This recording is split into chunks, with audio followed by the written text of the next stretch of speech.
sworn on an undertaking ساتھ ہی انہوں نے ایک بیان حلفی بھی دیا۔ ایک تو جب 2-3 گھنٹوں کے لیے عدالت کہتی ہے کہ ہم نے کیس کو ارجن کیا، ہم نے کیس کو التوا میں رکھا، تو اس دوران سیکرٹری داخلہ کو انہوں نے 1 ملین کی شورٹی دے دی اور ساتھ ایک بیان حلفی آن اوتھ دے دیا کہ جی وہ پاکستان واپس آ جائیں گے۔ He would cooperate with the investigation agency and would attend court proceedings as and when summoned، کہ جی جب بھی عدالت ان کو بلائے گی تو وہ عدالت میں پیش ہو جائیں گے۔ انہوں نے اس بات کا بیان حلفی بھی جمع کروا دیا۔ On the basis of the said surety and undertaking, the Ministry of Interior wide letter number dated 11/6/2024 removed the appellant name from the passport control list۔ PCL سے بھی نام کل 11 جون کو یہ شورٹی جمع کروانے کے بعد ختم کر دیا گیا۔ کل عدالت کی جانب سے یہ ریمارکس دیے گئے تھے جسٹس میاں گل حسن اورنگزیب صاحب کی جانب سے کہ یہ کیسے ہو سکتا ہے کہ کوئی کسی کو حج پرفارم کرنے سے روکے، یہ نہیں ہو سکتا۔ اور پھر اس کے بعد عدالت کہتی ہے on the basis of the said surety and undertaking the ministry of interior vide letter dated 11/6/24 removed his name. The appellant also submitted an affidavit to this court۔ جو عمران ریاض خان تھے انہوں نے ایک اور ایفیڈیوٹ ہمیں بھی جمع کروایا عدالت کو بھی، that he would return to Pakistan after the performance of Hajj and appear before this court on the next date of hearing 8/7/2024 کو، جو 8 جولائی کو دوبارہ اس کیس پر ہیرنگ ہوگی تو وہ عدالت میں پیش ہو جائیں گے۔ اس کا ایفیڈیوٹ بھی آپ کو یاد ہے 50 روپے کے اسٹامپ پر ایک مجرم کو جو سزا یافتہ تھے ان کو بیرون ملک جانے کی اجازت دے دی گئی تھی اور کسی نے نہیں روکا تھا، اور حتیٰ کہ جو عمران ریاض خان ہے وہ کسی کیس میں ابھی تک مجرم نہیں ہے، ان کے خلاف مختلف مقدمات ضرور ہیں، وہ ملزم ہیں، مجرم نہیں ہے، کیس کوئی بھی ثابت نہیں ہوا ابھی تک، تو میرے خیال میں کسی کیس میں فرد جرم ہی نہیں عائد ہوئی، سارے انیشیل سٹیجز پر ہیں۔ تو اس کے باوجود انہوں نے بیان حلفی جمع کروایا، 1 ملین کی شورٹی جمع کروائی، وہاں الگ آن اوتھ بیان حلفی جمع کروایا جو منسٹری آف انٹیریئر ہے، اور یہاں پہ الگ انہوں نے یہ جمع کروایا۔ اس کے بعد عدالت کہتی ہے کہ ان ساری چیزوں کو مد نظر رکھتے ہوئے view of the above the appellant shall not be obstructed from proceeding to the Kingdom of Saudi Arabia for the performing of حج، کہ کوئی رکاوٹ کھڑی نہ کی جائے اور ان کو حج کے لیے جانے دیا جائے۔ اس کے بعد یہ ڈیولپمنٹ سامنے آتی ہے کہ وہ رات ہی ان کی جانب سے ایک ویڈیو پیغام آتا ہے اور وہ گھر سے ہی احرام باندھ کے نکلتے ہیں، اور وہ ویڈیو پیغام میں کہتے ہیں کہ میرے نالج میں ہے کہ یہ مجھے گرفتار کرنا چاہتے ہیں، تو میں احرام میں ہوں اور میں لبیک اللہم لبیک کی صدائیں لگا رہا ہوں اور میں حج پہ جانا چاہتا ہوں، میں اپنا فرض ادا کرنے جا رہا ہوں، اور 2 ملین کے قریب ان کی جو ٹکٹس ہیں وہ ضائع ہوئی ہیں، چونکہ بار بار ٹکٹس وہ لیتے تھے، کینسل ہو جاتی تھی چونکہ ابھی تک اجازت نہیں ملی تھی، اور یہ آخری اور کل جو آخری فلائٹ تھی، آج صبح آخری فلائٹ تھی حجاج کی، وہ صبح 3 بجے لاہور سے تھی اور کسی شہر سے نہیں تھی، نہیں تو وہ تو اسلام آباد سے بھی چلے جاتے۔ اور انہوں نے ویڈیو پیغام پہلے جو ہے وہ اپنا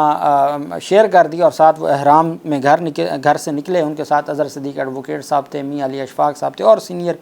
وکلاء صحافی موجود تھے، اور پھر ان کو گرفتار کر لیا گیا۔ اب اس گرفتاری کے بعد ایئرپورٹ پر گرفتار کیا گیا، وکلاء کی جانب سے کہا گیا کہ ہمیں نہیں بتایا گیا کہ کس مقدمے میں گرفتار کیا گیا ہے۔ اب اہم بات یہ ہے کہ لاہور ہائی کورٹ میں پہلے ہی ان کی ایک درخواست پینڈنگ تھی جس میں تمام اداروں ایجنسیوں نے اپنی رپورٹ جمع کروائی تھی، جس کے مطابق جن مقدمات کی تفصیلات دی گئی تھی ان تمام مقدمات میں اب تک ان کی ضمانت منظور ہو چکی ہے، کوئی ایسا نیا مقدمہ نہیں تھا۔ اب کیا ہوا ہے کہ اظہر صدیق نے، چونکہ اس میں وکیل تھے، انہوں نے ایک CM فائل کی ہے، متفرق درخواست دائر کی ہے، پہلے سے جو موجود 184/30/2024 ریٹ پٹیشن تھی Muhammad Imran Riaz versus federation of Pakistan Lahore high court میں مقدمات کی تفصیلات لینے کی، اس میں اب انہوں نے ایک CM فائل کی ہے، اور جس میں یہ کہا گیا جی کہ اب تک کی جو تفصیلات ہیں اس کے مطابق یہی بتایا گیا تھا کہ وہ جن مقدمات کی تفصیلات دی گئی تھی ان مقدمات میں ان کی ضمانت ہو چکی ہے، اب ان کی جو گرفتاری ہے وہ کس مقدمے میں کی گئی ہے، کس کیس میں کی گئی ہے، اور ان کے خلاف اور کون کون سے مقدمات اور کیسز ہیں جو پینڈنگ ہیں اور جن کی تفصیلات ہمارے پاس موجود نہیں ہیں وہ دی جائیں۔ ساتھ ہی جو میاں علی اشفاق ہیں جو وکیل ہیں عمران ریاض خان کے، ان کی جانب سے ایک پٹیشن دائر کی گئی ہے ہیبیس کارپس کی، اور انہوں نے